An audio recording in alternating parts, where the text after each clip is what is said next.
When the Phone Rings, sebuah drama Korea yang mengisahkan tentang sepasang suami istri yang terjebak dalam pernikahan hasil perjodohan. Tapi sebelum saya mulai, jangan lupa di subscribe dulu ya buat kalian yang belum subscribe. Oke guys, langsung saja kita nonton ceritanya.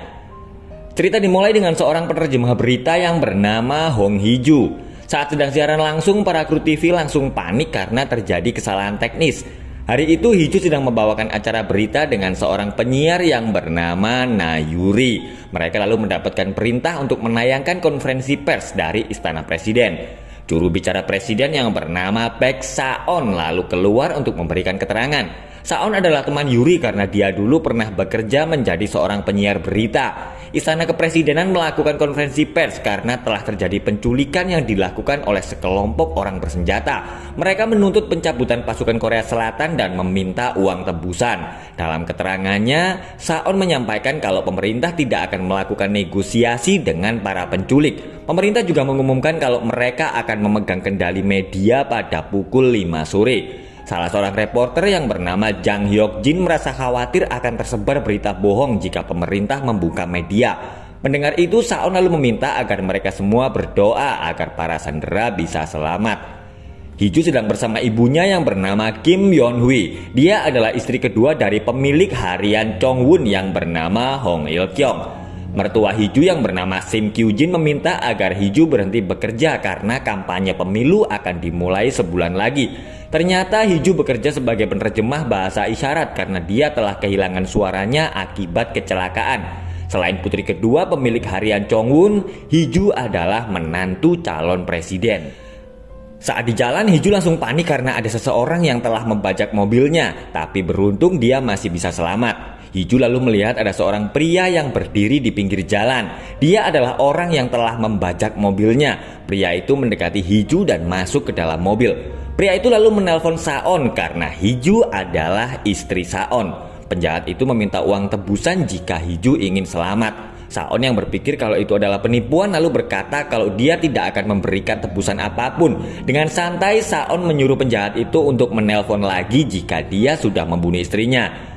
Penjahat itu langsung panik karena Hee-ju terus menambah kecepatan mobilnya. Penjahat itu lalu pingsan karena terkena benturan. Hyuk-jin menunggu Saon pulang untuk melakukan wawancara. Setelah sebelumnya menolak, Saon tiba-tiba kembali dan meminta bantuan Hyuk-jin. Saon menyuruh agar Hyuk-jin melacak nomor telepon penjahat yang telah menculik Hee-ju.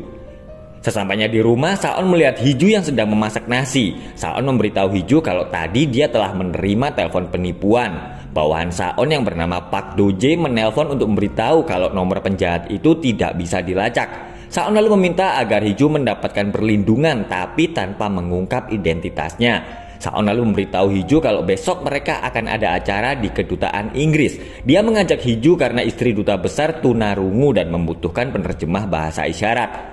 3 tahun yang lalu, Saon dan Hee-ju menikah karena mereka berdua telah dijodohkan. Dalam pernikahan mereka juga ada perjanjian, yaitu istri tidak boleh menggugat cerai dan Hee-ju tidak boleh mengungkap nama dan wajahnya sebagai istri Saon. Selama ini tidak ada yang tahu kalau Hee-ju adalah istri Saon. Hee-ju akhirnya menemani Saon menghadiri acara di kedutaan besar Inggris. Dia membantu menerjemahkan perkataan Saon kepada istri duta besar. Hee-ju juga menjelaskan kalau dia hanyalah seorang penerjemah dan bukan istri Saon. Duta besar lalu bertanya kenapa dia tidak pernah melihat istri Saon di acara resmi. Mendengar itu, Saon lalu menjawab kalau istrinya juga seorang disabilitas. Selama ini Saon sering mendapatkan serangan karena dia bekerja di pemerintahan. Saon tidak pernah menunjukkan siapa istrinya karena dia khawatir dengan keselamatannya. Dengan menggunakan bahasa isyarat, Hee-ju marah-marah karena kemarin Saon tidak merasa khawatir saat dia diculik. Penjahat yang berusaha menculik Hee-ju kembali menelpon dan Saon langsung terkejut karena penjahat itu tahu kalau dia sedang berada di kedutaan besar. Saon segera berkeliling untuk mencari penjahat itu. Saon heran karena penjahat itu bisa tahu semua yang dia lakukan. Ternyata penjahat itu juga tahu kalau Saon dulu memiliki seorang tunangan, tapi dia terpaksa harus menikah dengan Hee-ju karena telah dijodohkan. Dan tunangan Saon itu adalah putri pertama pemilik harian Chongwon atau kakak Hee-ju yang bernama Hong In-a. Dia kabur sebelum hari pernikahan dan tidak ada yang tahu keberadaannya. Penjahat itu menyuruh Saon untuk menyingkirkan Hee-ju dan kembali kepada Hong In-a atau dia akan membongkar semuanya. Ternyata Hiju sebenarnya hanya berpura-pura bisu. Dia memakai ponsel dengan pengubah suara milik penjahat itu untuk menelpon Saon. Setelah mendapat ancaman itu, Saon berkata kalau dia tidak akan meninggalkan Hiju. Saon melihat Hiju yang baru saja keluar dari toilet. Dia lalu membawanya masuk ke dalam sebuah ruangan. Saon bertanya apakah kemarin penjahat itu melukai Hiju. Dia lalu melihat leher Hiju yang terluka karena terkena pisau penjahat itu. Saon lalu menelpon tim keamanan untuk mengawal Hiju pulang. Saon meminta kunci mobil Hiju dan pergi untuk memeriksanya. Hiju pun langsung panik karena khawatir kalau Saon akan melihat rekaman kamera mobil karena saat itu Hiju bisa berbicara. Sesampainya di parkiran, Saon bertanya kenapa kamera dashboard mobil tidak merekam apapun. Mendengar itu, Hiju pun langsung bisa bernafas lega. Sebuah motor tiba-tiba lewat dan Saon segera melindungi Hiju. Saon akan membelikan mobil baru dan meminta agar Hiju berhenti bekerja. Hiju memberitahu Saon kalau besok dia akan ke pengadilan karena ada tugas sebagai penerjemah. Hiju memohon agar Saon tetap mengizinkannya bekerja. Setelah Hiju pergi, Saon menyuruh Dojin memeriksa kamera dashboard di mobil Hiju. Kyujin bercerita kepada Saon kalau dia telah meminta Hiju berhenti bekerja dan tidak keluar selama pemilu. Mendengar ibunya yang berkata kalau dia merasa direpotkan oleh Hiju, Saon lalu berkata kalau keluarga mereka lah yang dulu menginginkan pernikahan itu karena ayahnya bisa menjadi calon presiden berkat harian Chongwon yang menutupi skandalnya. Hiju sedang di pengadilan yang sedang menangani kasus KDRT. Di situ dia ditemani oleh kepala tim pengawalan yang bernama Lee Jong-won. Karena terjadi keributan setelah sidang selesai, Jong-won langsung panik karena Hiju tidak ada di pengadilan. Dia akhirnya bisa menemukan Hiju yang sedang bersama seorang pria yang bernama Ji Sang-woo. Ternyata Sang-woo adalah teman lama Hiju dan hari itu dia ke pengadilan karena harus menjadi saksi.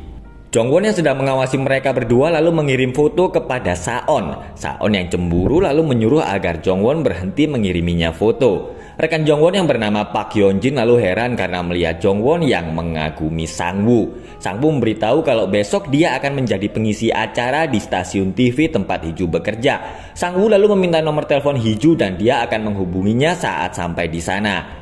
Yeon-hui membelikan pakaian dinas untuk Hiju karena dia ingin putrinya itu menjadi istri yang baik untuk Saon. Malamnya Hiju kembali berpura-pura menjadi penjahat dan menelpon Saon. Karena Saon masih belum mau menuruti keinginannya, Hiju lalu mengirimkan foto kakinya. Tapi Saon berkata kalau itu adalah foto palsu. Mendengar itu Hiju lalu marah-marah dan menyuruh Saon untuk memeriksa kaki Hiju karena di kakinya ada tahi lalat yang unik. Setelah menutup telepon, Saon segera menyuruh anak buahnya untuk kembali melacak nomor itu. Sesampainya di rumah, Saon masuk ke dalam kamar Hiju, tapi Hiju menahan Saon yang akan membuka selimutnya. Saon lalu menyuruh Hiju untuk bekerja sebagai penerjemah di kantor kepresidenan.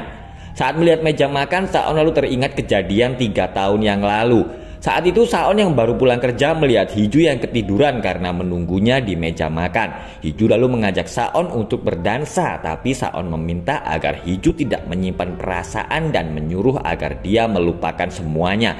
Sementara itu Hiju tidak bisa tidur karena terus teringat kejadian tadi. Dia merasa heran karena Saon tidak mengecek kakinya dan juga tidak bertanya apa-apa.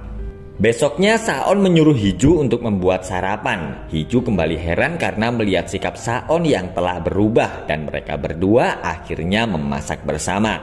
Hiju memberitahu Saon kalau di pengadilan dia bertemu dengan kakak kelasnya saat kuliah. Sementara itu Yuri sedang terjebak di tengah-tengah para fans yang sedang menunggu kedatangan idola mereka. Para fans itu lalu menabrak Yuri, tapi beruntung Sang-woo dengan cepat menolongnya. Saon dan Doje sedang memeriksa rekaman CCTV lalu lintas. Mereka berdua lalu melihat ada seorang pria yang masuk ke dalam mobil Hiju. Hiju mengunjungi ayahnya yang sedang dirawat di sebuah panti jompo. Ayah Hiju itu bernama Na Jinchol. Dia adalah mantan pemandu acara di sebuah klub malam.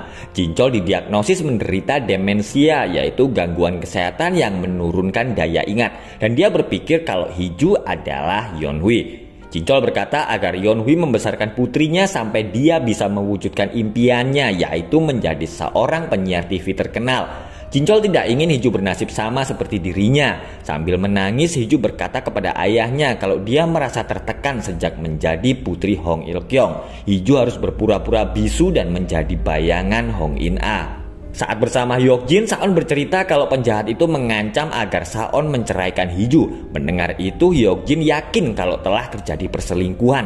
Saon lalu ingat saat penjahat itu dengan mudah bisa masuk ke dalam mobil Hiju. Tepat jam 10 malam, Hiju menelpon Saon, tapi Saon menyuruhnya untuk menghubunginya 5 menit lagi. Tapi 5 menit kemudian nomor Saon tidak aktif saat Hiju menelponnya.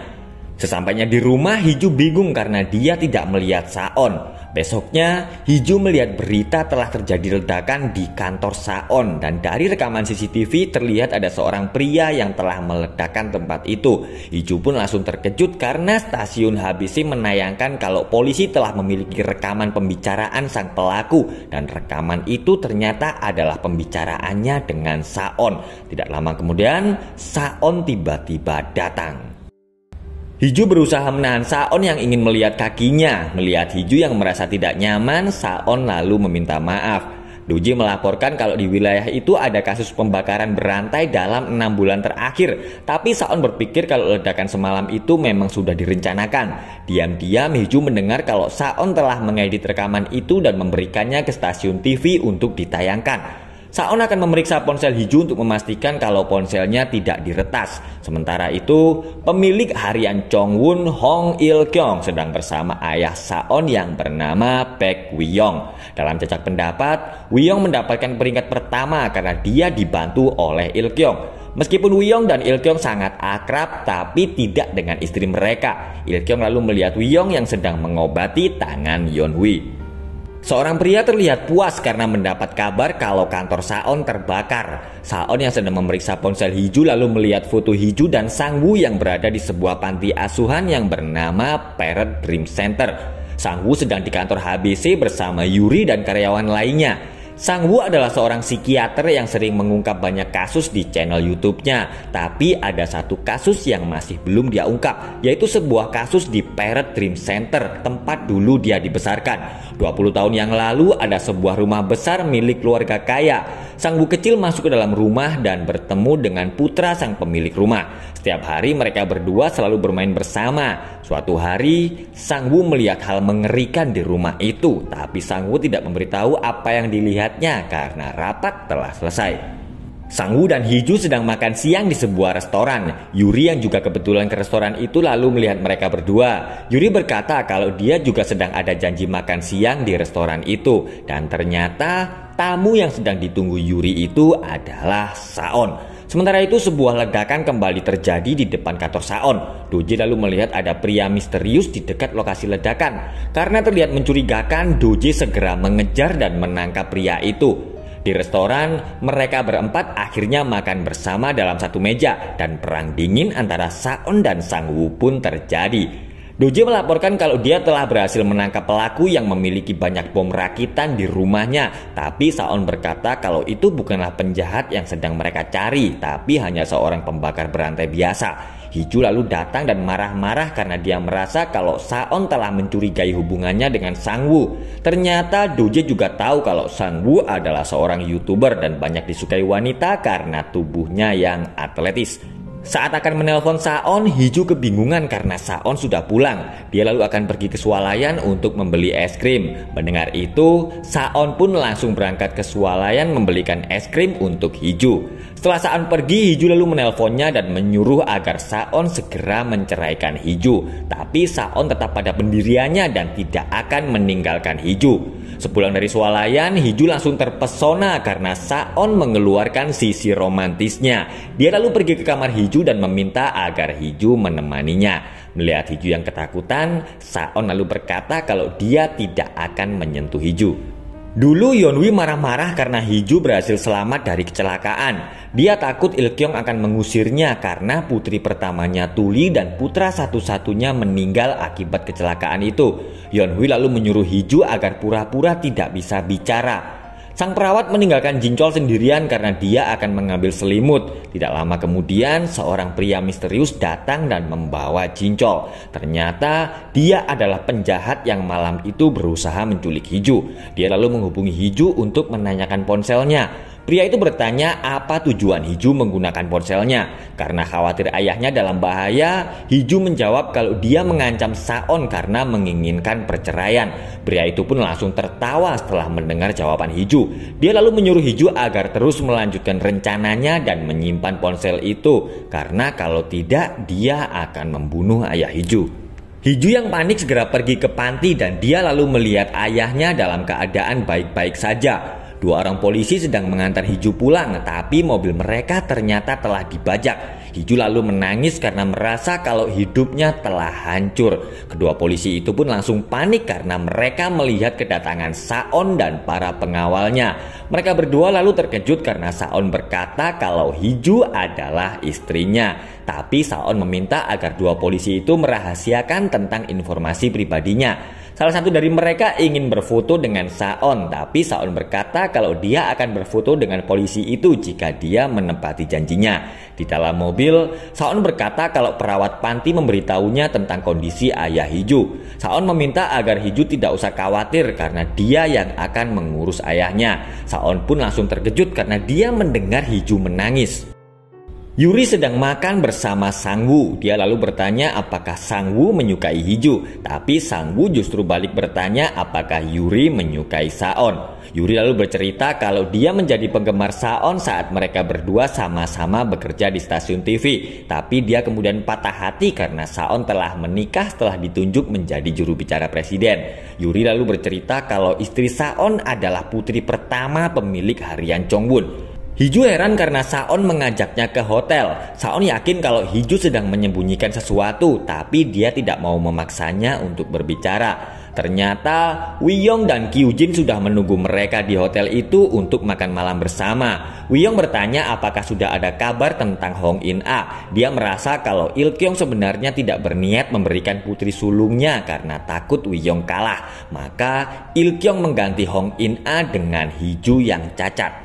Saon lalu marah karena ayahnya ternyata menyuruh seorang paparazzi untuk diam-diam memotretnya karena Wiyong akan menggunakan foto itu sebagai bahan kampanyenya. Saon meminta maaf atas kelakuan orang tuanya yang merendahkan Hiju. Dia tahu kalau Hiju tidak dapat membantah karena dia tidak bisa berbicara. Hiju akan membuang ponsel penjahat itu karena dia merasa tertekan, tapi rencana Hiju gagal karena dia bertemu dengan Saon. Besoknya, Hiju sedang mengikuti seleksi akhir penerjemah untuk kantor kepresidenan dan Saon sendiri yang akan menguji mereka. Setelah memutar beberapa video, Saon heran karena tangan Hiju bergerak bersamaan dengan suaranya. Ternyata selama ini Hiju sudah berlatih dengan video-video Saon dan dia juga telah mempelajari tentang gaya bicaranya. Hiju lalu menerjemahkan Saon yang sedang berbicara tentang hubungan perkawinan mereka. Saon mengatakan kalau ada sepasang suami istri yang tidak mau jujur dan terbuka meskipun mereka telah lama hidup bersama. Seorang wanita sedang berjalan di bandara dan wanita itu adalah Hong In-a. Saon memindahkan Jincol ke panti jompo yang baru demi keselamatannya. Saon dan Hiju ternyata sudah saling mengenal saat mereka masih kecil. Dulu saat pesta, Saon melihat Hiju yang sedang dimarahi ibunya karena tidak boleh makan. Saon lalu memberikan makanan miliknya untuk Hiju. Lewat Instagram, Hiju tahu kalau Hong In-a sedang ada di Korea. Dia lalu mengambil ponsel penjahat yang dibuangnya di tempat sampah. Tepat jam 10 malam, Hiju menelpon Saon dan berkata kalau Hong In-a harus kembali ke tempatnya sebagai istri Saon. Mendengar itu, Saon lalu memberitahu kalau dulu dia dan Hong In-a telah membuat suatu kesepakatan, yaitu Hong In-a tidak akan pernah bisa menjadi istri Baek Saon. Hiju segera menyembunyikan ponselnya karena Saon telah datang. Saon akhirnya menepati janjinya kepada polisi yang kemarin menolong Hiju. Pak polisi itu lalu bercerita kalau saat itu dia khawatir dan mengira kalau Hiju sedang mengalami serangan panik. Saon langsung heran karena polisi itu berkata kalau Hiju berteriak sangat kencang. Saon lalu meminta rekaman dashboard mobil dan dia pun akhirnya tahu kalau Hiju sebenarnya bisa berbicara.